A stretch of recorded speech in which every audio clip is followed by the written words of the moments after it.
Hello there. What's going on, everybody? Today we're going to be taking a look at Skytear. I'm going to review this and I'll come to you with my final thoughts at the end. Now, PVP Geeks did send this out to me to review, so I didn't buy this one, but I definitely had my eye on it because, well, it's got pretty cool looking miniatures. So I'm going to give you a run through of how it plays and then we'll talk about what I think of the game.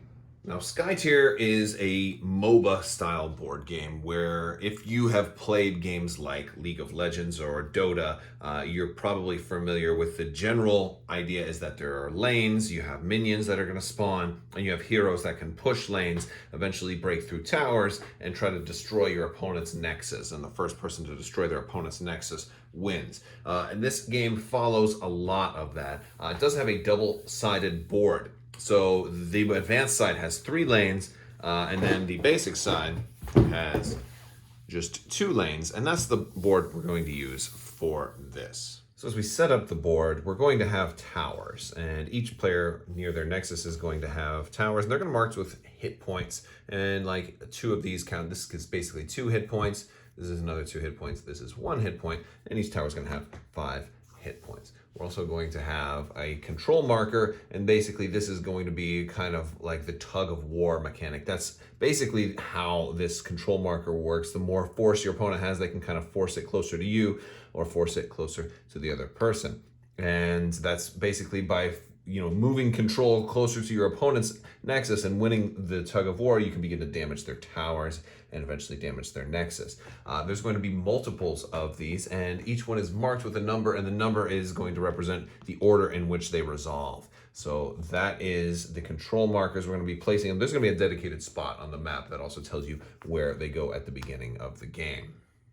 You're also going to get a deck of cards and heroes, and this is going to be the difference maker. Your heroes are going to basically use these cards to influence the battle so your minions aren't just spawning. And we're going to talk a little bit more about minions in a minute, but the heroes are probably the most important part. So your heroes come in one of 4 different colors. You got green, blue, red, and yellow in the core set. And these are basically, think like Magic the Gathering, kind of like different kind of schools of mana. And you got great miniatures with these as well. And I've already done an unboxing where I kind of focused on the miniatures, but the minis are really nice. So they're pretty good minis, and they're probably amongst the better minis that I've seen. And so that kind of helps. Because I always like miniatures games, I'll admit that. But so this is basically the example of a hero card. You've got their attack right down here. This is basically the base damage of how much they do. Then this little plus symbol with a card symbol, that basically means if they're attacking, they're going to do 2 plus however much is on the other card when we flip a card over. So if we flip a card over, you're going to be looking at the plus symbol up here. So if like this would be a bad roll because there's no dice in this game. So you're just going to be flipping over cards anytime you need to determine a random number. I could get maybe a +2, so that would mean that she would do 4 damage. But you're only going to flip over the top card and put that in your discard pile. So when she's attacking, so it's it's always going to be something different. You might even get maybe a -1. That's always a possibility. So that's basically how attack works. If she's got a bow and arrow, she's going to be a ranged attack. We have a different guy here he's got attack of 4, and he'll draw 2 cards and pick one. But he's got a sword, so he's only melee, so he doesn't have the range. Range is basically 3 hexes if you have a ranged attack. This is also her health. We're going to track their health on these boards, so you're going to get a symbol that basically matches their character, and you'll put that on like 16. Of course, that's not the one for her, but you'll put that right there, and as she takes damage, you'll move those down, and then you keep track of all of your heroes on the same counter. This goes all the way up to 20. And then, of course, last is their armor symbol.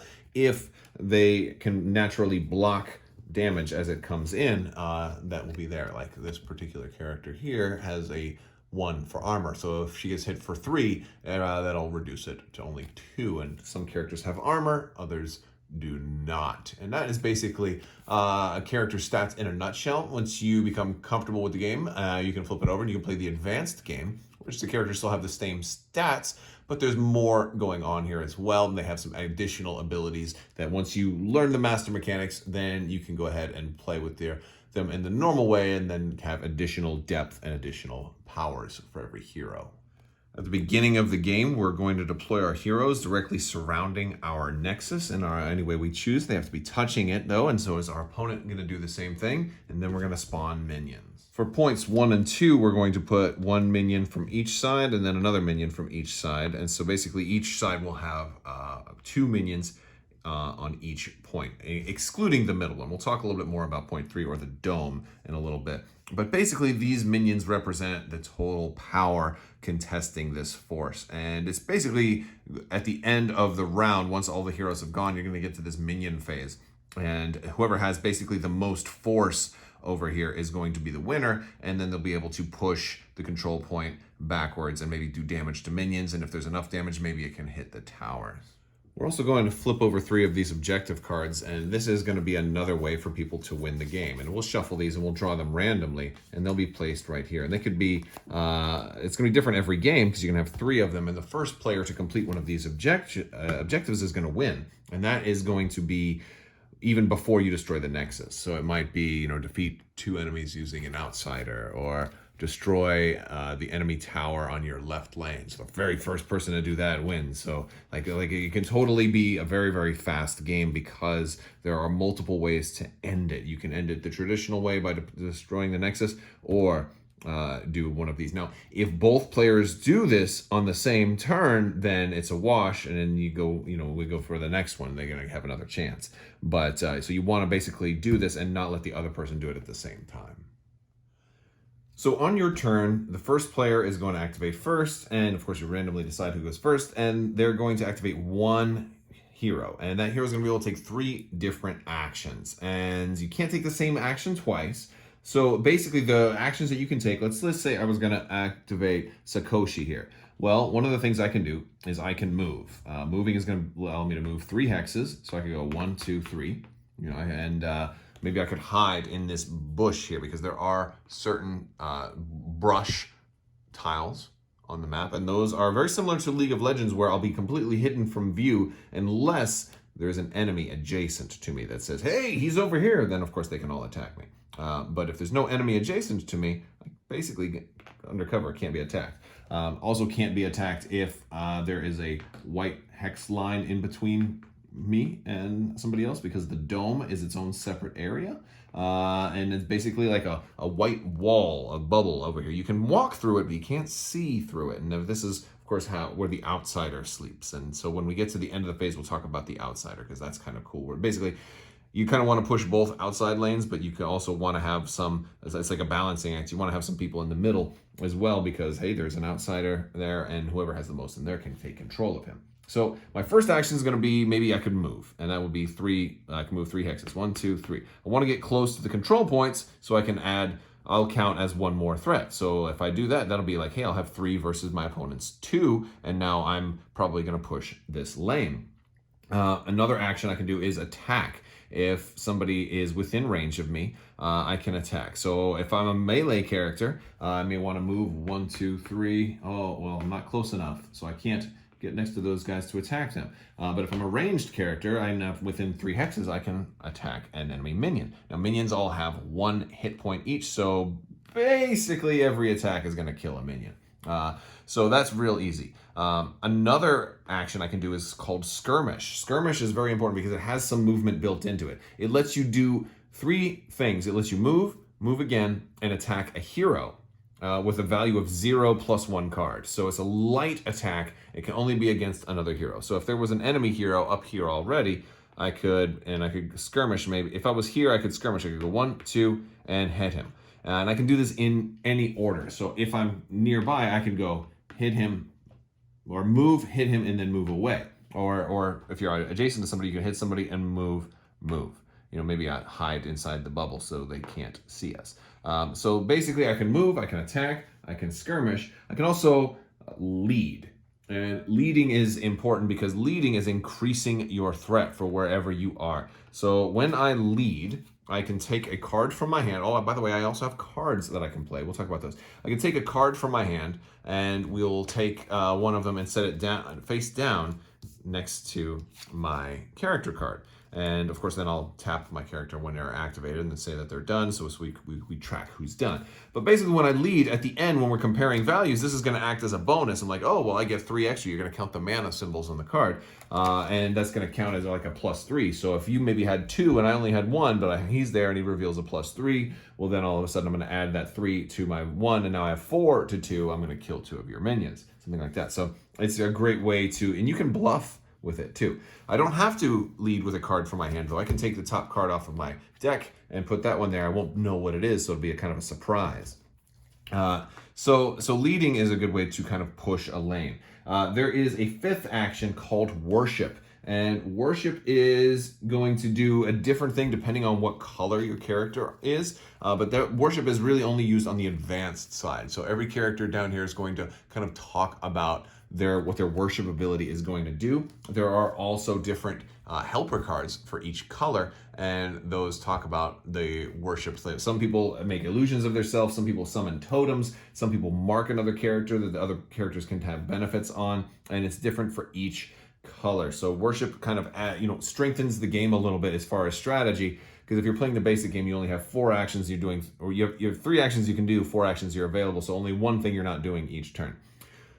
Also, the other thing you can do on your turn is you can play cards, and cards are important because cards are going to cost you mana. Again, I talked about mana symbols over here in the top corner. You see like these is like gold, all right, and it's only 1 mana symbol. This one has 2 mana symbols. This one has 3 mana symbols. Well, on the first turn, you're going to mark that right here with this S on number 1. It means all these characters only have 1 mana, so the big expensive stuff is not even available to you to spend this card just yet. So you're really just looking at the 1 cards, and that's an important takeaway, because as time goes on, next round you'll get 2, next round you get 3, until you eventually everybody has 5 mana, and then you can spend a lot more cards.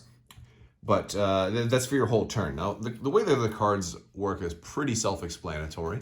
The big thing that you need to take note of is the mana cost and keep track of your mana. If you've got 3 mana and you spend 2, make sure you remember that. But this symbol right here, this symbol basically means you can only do this during your turn, whereas this other symbol here means you can do this at any time. These are usually reactive types of things. Oh, you're going to hit me? Well, I'll have a minion take my damage instead. But then this one, oh, during my turn, I'm going to do a dragon punch.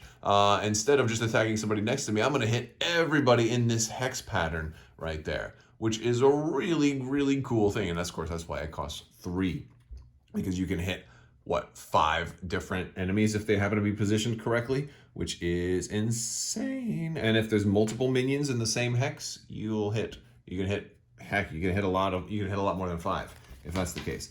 So yeah, so like very, very cool. Like the cards all add different things, and each color has their own cards. You can customize decks as well, but for the simpler game, for the startup game, you're just going to take the color heroes that you have and take the same color cards. So since I'm running gold and red heroes, I'm going to have all the gold and red cards. The blue and green will have both the blue and green cards. If I decide I want to play with blue and green, or blue and red together, and then green and gold, then I'll just put all the green and gold cards in one deck, and so on and so forth. So I can play these also during my turn. Let's say I have 2 enemy champions that are ganging up on one of mine, and I've got Yami here. Maybe she's only got 4 health left, let's just say, and then she gets hit by the big, what is this guy's name? Gulbarn? Yeah. And he's going to hit her. Maybe he hits her for 4 damage, which reduces her to 0. So what happens when a character dies? Well, they are then going to... It depends. They're going to be out of the game, but they're going to come back. They're kind of in a respawn limbo over here. And what I'll do is I'm going to put their character token on the very next turn. So when the next turn comes around, they're going to respawn adjacent to my nexus. However, if they've already activated this turn, and it's turn 1 and they already went, well, then I'm going to put them on turn 3, because they have to have at least a full turn. Basically, they have to lose. We have to lose 1 activation.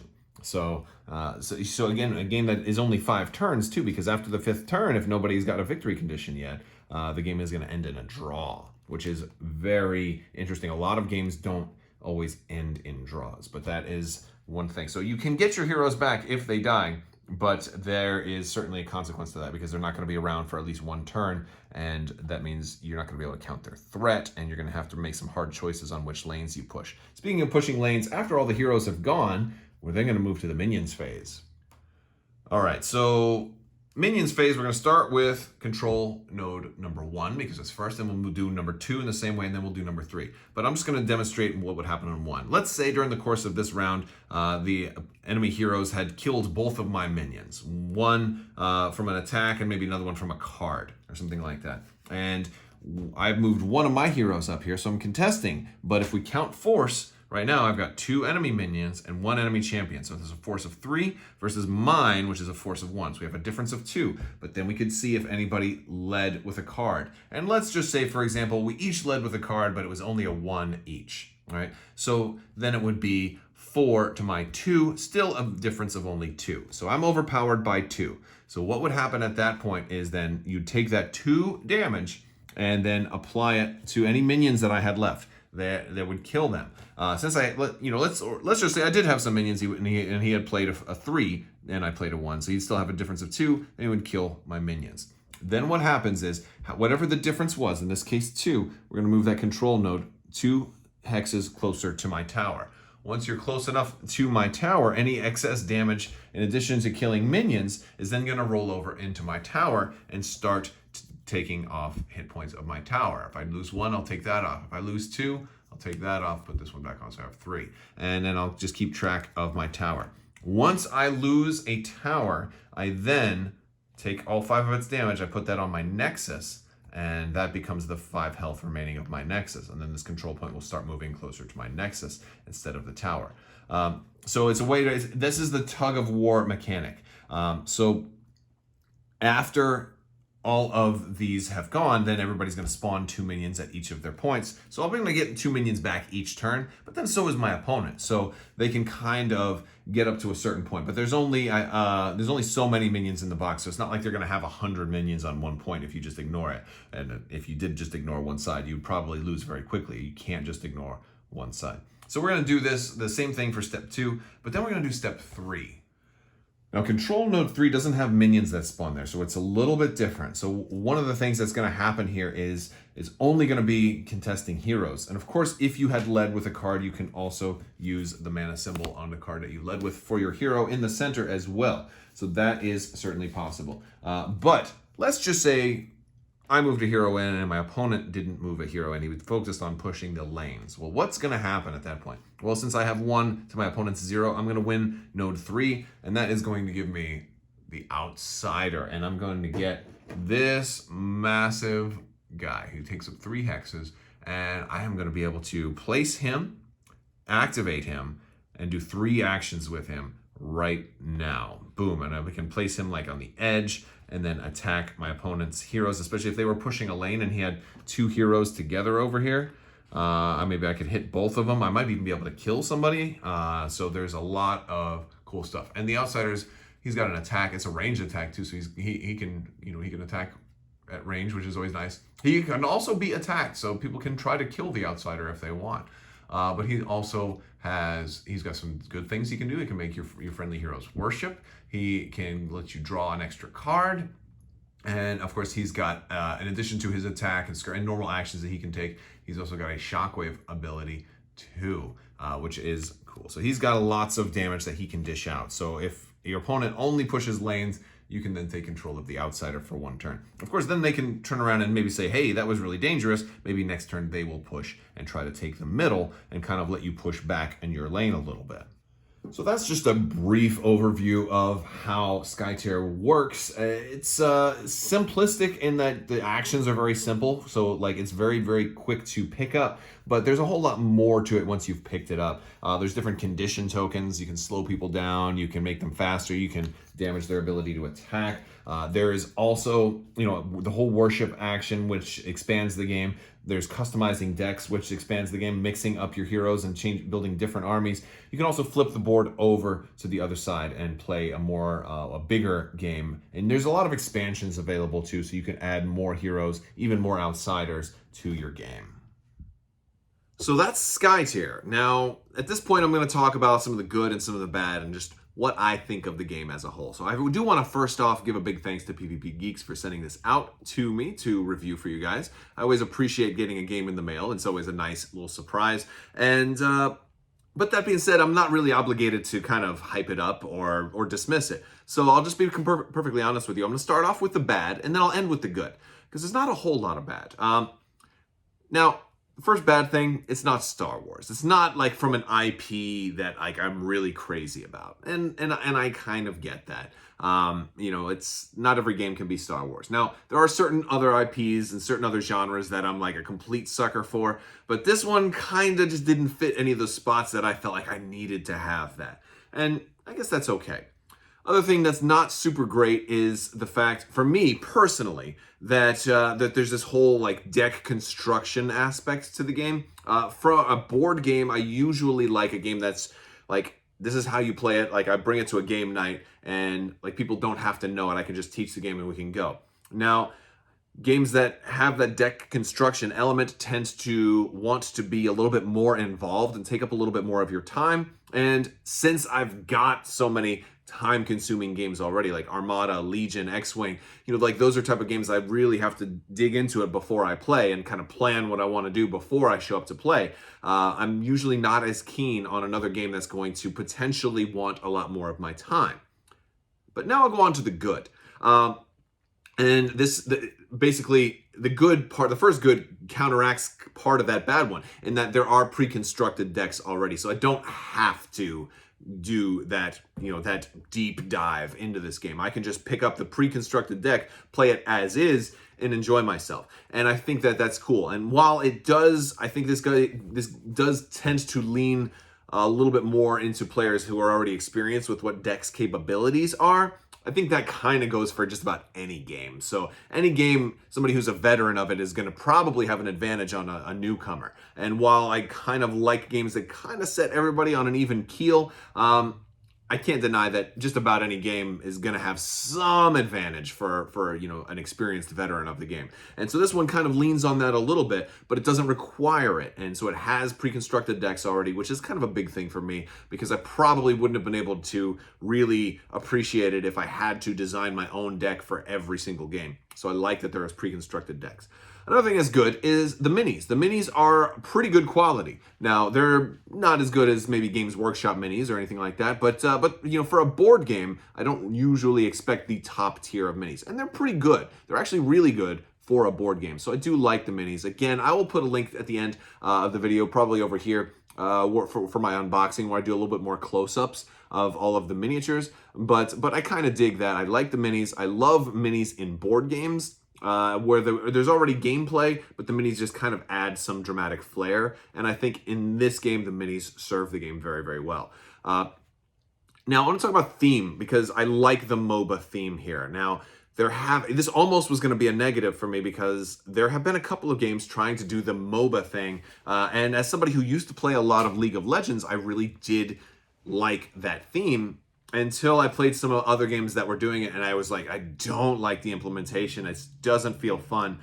I feel like this one borrows just enough of that MOBA theme to make the game fun without smacking you in the face with it too much, because there's genuine gameplay here, and the MOBA aspect just kind of influences your strategy. So I really like how they have the control points move, and it kind of represents the entire scrum that happens when a bunch of minions fight in a game like that, without micromanaging and saying, oh, you have exactly this many minions. It's more of a general representation of what's going on in a MOBA, which is perfect. It's like the perfect level of immersion and blending on the tabletop to kind of remind you of what a MOBA is feeling like while you're playing a board game. So I feel like it's a really good blend of MOBA. And I think that maybe the best thing about this game is the blending of the MOBA feel and a board game feel at the same time, because there's only so many minions, right? So you can't have that many minions. Unlike, and sometimes in a MOBA, you get like a really, really big kind of snowball effect. And that would become a drag if they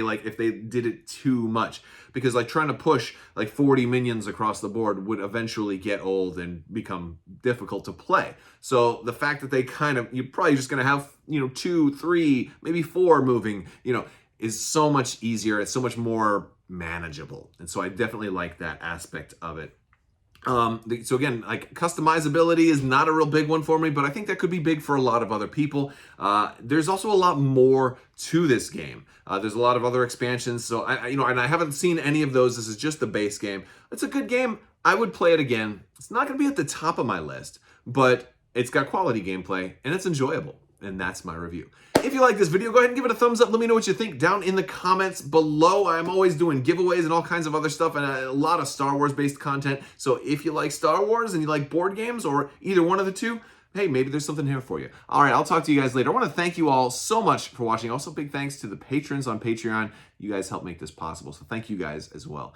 I will talk to you later. And as always, have a great day.